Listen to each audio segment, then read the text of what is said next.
Hello students, आज के video lecture में हम पढ़ेंगे वेबर का औद्योगिक स्थानीयकरण का सिद्धांत। औद्योगिक स्थानीयकरण का प्रथम क्रमबद्ध एवं विवेकपूर्ण सिद्धांत 1909 में जर्मन भाषा में अल्फ्रेड वेबर द्वारा प्रतिपादित किया गया, जिसका अंग्रेजी अनुवाद 1929 में theory of location of industries के नाम से प्रकाशित हुआ। वेबर ने अपने सिद्धांत के प्रतिपादन में कुछ विशेष पारिभाषिक शब्दों का और प्रयोग किया था। तो वो देखते हैं हम कि क्या क्या उन्होंने पारिभाषिक शब्द दिए थे। तो इसके अंतर्गत है सर्वसुलभ पदार्थ, अर्थात वे पदार्थ जो सर्वत्र सुलभ होते हैं और जिनका हर जगह समान मूल्य होता है। दूसरा है स्थानीय पदार्थ, वे पदार्थ जो किसी विशेष स्थान पर ही प्राप्त होते हैं। उसके बाद है शुद्ध पदार्थ, शुद्ध पदार्थ उन वस्तुओं को कहते हैं जिनका भार उत्पादन क्रिया में ना घटे, जैसे सूत का भार कपड़ा बनाने के बाद भी पूर्ववत रहता है। इसके बाद है मिश्रित पदार्थ, वे वस्तुएं जिनका भार उत्पादन क्रिया में कम हो जाए, जैसे कि एल्यूमिनियम के निर्माण में प्रयुक्त बॉक्साइट। उसके बाद है पदार्थ सूचकांक, कच्ची सामग्री और निर्मित वस्तु के भार के अनुपात का द्योतक अंक, यह अलग अलग हो सकता है। शुद्ध पदार्थ से निर्मित वस्तुएं जिनका भार कम नहीं होता, उसका सूचकांक 1 होता है।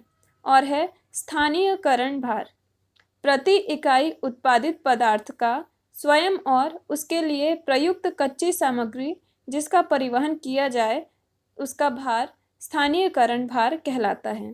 सर्वत्र प्राप्त पदार्थ के उपयोग में केवल उत्पादित वस्तु का ही परिवहन किया जाएगा, फलतः इसका भार 1 होगा और स्थानीय पदार्थ से निर्मित वस्तु में दोनों ही का परिवहन किया जाएगा, परिणामतः इसका भार 2 हो जाएगा।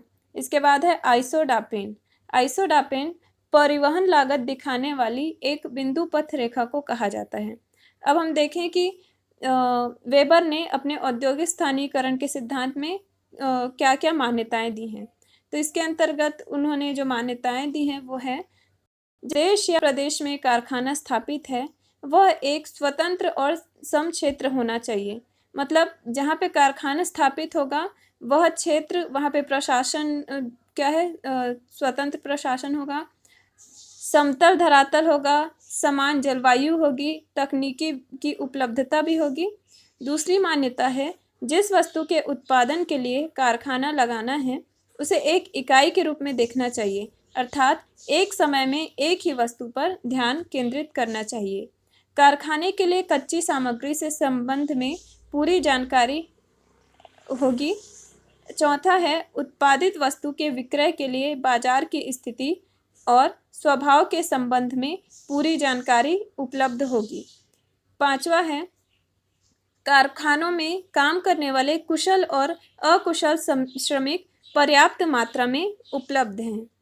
उसके बाद छठवां है, परिवहन सुविधा उपलब्ध है और भाड़े में वजन तथा दूरी पर बढ़ने वाला नियम लागू होगा। यातायात की सुविधा सभी और समान व्यवस्था होगी। फिर वेबर ने बताया कि यदि उपरोक्त सुविधाएं प्राप्त होंगी तो निर्माण उद्योग के प्लांटों अथवा कारखानों की स्थिति 3 शक्तियों द्वारा निर्धारित की जाएगी, जिसमें से पहला है परिवहन लागत, दूसरा है श्रम लागत और तीसरा है समूहीकरण। तो इसमें सबसे पहले हम देखेंगे परिवहन लागत। परिवहन लागत विभिन्न दशाओं में विभिन्न प्रकार से क्रियाशील होता है। तो इसमें देखें पहली दशा कौन सी है, इसमें एक बाजार और एक कच्चा माल होगा। तो उस दशा में कहाँ पे कारखाना स्थापित होगा, जब किसी उद्योग में किसी एक ही कच्चे माल की आवश्यकता होती है और उसकी मांग भी एक निश्चित स्थान पर होती है, तो उद्योग के स्थानीयकरण की 3 संभावित दशाएं हो सकती हैं। पहला होगा, यदि कच्चा माल सर्वत्र प्राप्त है तो प्रायः उद्योग की स्थिति बाजार के समीप होगी, और यदि कच्चा माल एक निश्चित स्थान पर ही प्राप्त है किंतु पर्याप्त शुद्ध है तो उद्योग की स्थिति बाजार अथवा कच्चे माल के स्रोत दोनों स्थानों पर हो सकती है। क्योंकि पदार्थ सूचकांक में बहुत अंतर नहीं आता है। यदि कच्चा माल निश्चित स्थान पर है और मिश्रित है तो स्वाभाविक रूप में उद्योग की स्थिति कच्चे माल के समीप होगी।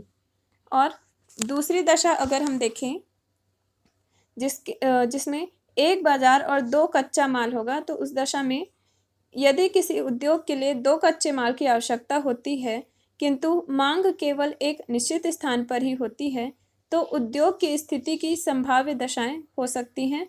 तो वो दशाएं क्या क्या हैं? यदि दोनों कच्चे माल हर जगह उपलब्ध हैं तो उद्योग की स्थिति बाजार के समीप होगी। दूसरी दशा है यदि एक कच्चा माल सर्वत्र सुलभ है और दूसरा कच्चा माल बाजार से दूर मिलता है और दोनों कच्चे माल शुद्ध हैं तो उद्योग बाजार के समीप स्थित होगा। तीसरी दशा है यदि दोनों कच्चे माल बाजार से दूर निश्चित स्थान पर है और शुद्ध है तो भी उद्योग की स्थिति बाजार के समीप होगी। और चौथी दशा है यदि दोनों कच्चे माल निश्चित स्थान पर हैं और मिश्रित हैं तो उद्योग की स्थिति समस्या युक्त होगी। साधारणतया मिश्रित पदार्थ वाले उद्योग स्रोत के समीप ही स्थापित किए जाते हैं, जिससे परिवहन लागत कम आता है। इस समस्या के समाधान के लिए वेबर ने अपना स्थानीयकरण त्रिभुज बताया है, जो कि इस चित्र के माध्यम से हम देख सकते हैं।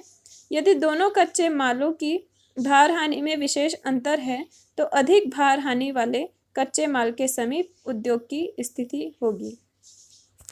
इसी प्रकार अनेक अन्य दशाएं भी हो सकती हैं, जैसे दो कच्चे माल तथा दो बाजार क्षेत्र एवं तीन कच्चे माल और दो बाजार क्षेत्र, किंतु इन सब के निराकरण हेतु वेबर के त्रिभुज को ही आधार माना जाएगा। अब इसके बाद है श्रम का प्रभाव। वेबर के मतानुसार जब किसी स्थान पर उद्योगों के स्थानीयकरण में परिवहन लागत की तुलना में श्रम लागत कम होती है तो इस दशा में उद्योगों की स्थिति में परिवहन लागत का महत्व समाप्त हो जाता है और श्रम लागत ही उद्योगों की स्थिति निर्धारित करती है। कुछ ऐसे केंद्र हो सकते हैं जहां श्रम दूसरे स्थान को आसानी से नहीं भेजे जा सकते, अतः उन स्थानों पर श्रम के महत्व के कारण उद्योग का स्थानीयकरण होगा। अब देखते हैं श्रम के स्थानीयकरण को दो तत्व प्रभावित करते हैं। तो इसमें से पहला है श्रम लागत सूचकांक। तो श्रम लागत सूचकांक किसे कहा जाता है? श्रम लागत और निर्मित माल के भार के अनुपात को श्रम लागत सूचकांक कहा जाता है। और दूसरा है स्थानीयकरण भार। तो स्थानीयकरण भार किसे कहा जाता है? उत्पादन की संपूर्ण विधि में परिवहन पर किया जाने वाला कुल भार स्थानीयकरण भार कहलाता है। श्रम लागत का स्थानीयकरण भार से अनुपात श्रम गुणांक कहलाता है। श्रम गुणांक के अनुपात के परिणाम स्वरूप उद्योग परिवहन स्थानीयकरण से श्रम स्थानीयकरण की ओर विचलित होते हैं। उदाहरण के लिए किसी एक औद्योगिक इकाई में वस्तु के उत्पादन का मूल्य 1000 रुपये है और इसमें श्रम पर होने वाला व्यय 800 रुपये है, तो इस दशा में उद्योग श्रम पर होने वाला व्यय 800 रुपये, तो इसमें उद्योग की स्थिति कहाँ पे हो जाएगी? श्रम के समीप होगी, क्योंकि इस वस्तु के उत्पादन में श्रम गुणांक अधिक है। किंतु मान लिया जाए कि उत्पादन मूल्य 1000 रुपये में श्रम की लागत 100 अथवा 200 रुपये है, तो परिवहन लागत के आधार पर उद्योग की स्थिति होगी। अब उपयुक्त लागत के दोनों कारकों का विश्लेषण करते हुए वेबर ने एक सिद्धांत प्रस्तुत किया जिसे आइसोडापेन कहा गया। आइसोडापेन वह रेखा है जो समान कुल व्यय के बिंदु पथ को मिलाती है। अब समान कुल व्यय मतलब अगर 80 रुपये व्यय हो रहा है तो जितने वस्तुओं के लिए 80 रुपये व्यय किया जाएगा तो उन बिंदुओं को ये मिलाएगी आइसोडापेन रेखा। तो जैसा कि हम इस चित्र में देख सकते हैं, तो इस चित्र को स्पष्ट करने के लिए कुछ धाराओं की व्याख्या अति आवश्यक है। तो इसके अंतर्गत है कच्चे माल और तैयार माल का प्रति टन एक्स मील एक्स परिवहन लागत बराबर 1 होगा। एम अर्थात बाजार के चारों ओर खींचे गए संकेंद्री वृत्त परिवहन लागत को व्यक्त करते हैं। एस अर्थात स्रोत के चारों ओर खींचे गए संकेंद्री वृत्त भी समान परिवहन लागत को व्यक्त करते हैं। कच्चे माल ग्रास हैं जो अपने भार को निर्माण क्रिया में 50% कम कर देते हैं। उपयुक्त स्थिति में यदि उद्योग की स्थिति स्रोत के समीप होगी तो स्रोत से बाजार तक प्रति टन माल भेजने में 10 इकाई परिवहन लागत होगा, जबकि बाजार केंद्र पर उद्योग के स्थानीयकरण में परिवहन लागत 20 इकाई होगा, क्योंकि प्रति टन उत्पादन के लिए 2 टन कच्चे माल की आवश्यकता पड़ती है। अब हम देखेंगे सामूहिकरण का प्रभाव। निर्माण उद्योग में अवस्थितीकरण पर सामूहिकरण का भी प्रभाव पड़ता है। इसके कारण प्रति इकाई उत्पादन लागत में कमी आ जाती है। उदाहरण के लिए किन्हीं वस्तुओं का उत्पादन करने वाले 5 उद्योग ए, बी, सी और डी और ई किसी क्षेत्र में पृथक पृथक स्थानीयकरण त्रिभुजों के अंतर्गत अवस्थित हैं। तो इसको हम रेखा चित्र ये जो दिया हुआ है उसके माध्यम से देख सकते हैं। इसमें प्रत्येक उद्योग की अवस्थिति 20 इकाई के आइसोडापेन पर खींची गई है।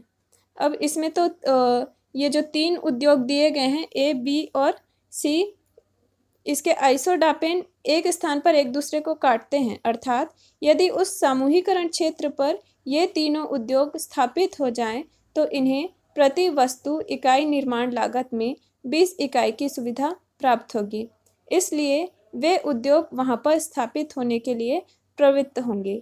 लेकिन ऐसा तभी संभव है जबकि सामूहिकरण से प्राप्त लाभ या बचत 20 इकाई परिवहन व्यय के बराबर या उससे अधिक हो। इस प्रकार समूहीकरण के प्रभाव से इन उद्योगों का विस्थापन या स्थानांतरण हो जाएगा, इसके अतिरिक्त वहाँ अन्य उद्योग भी आकर्षित होने लगेंगे। कई उद्योगों के एक ही स्थान पर स्थापित होने पर ही समूहीकरण से लाभ प्राप्त होता है। तो ये था वेबर का औद्योगिक स्थानीयकरण का सिद्धांत, और भूगोल से संबंधित बाकी जो अध्याय हैं उसे हम अगले लेक्चर में देखेंगे। Thank you.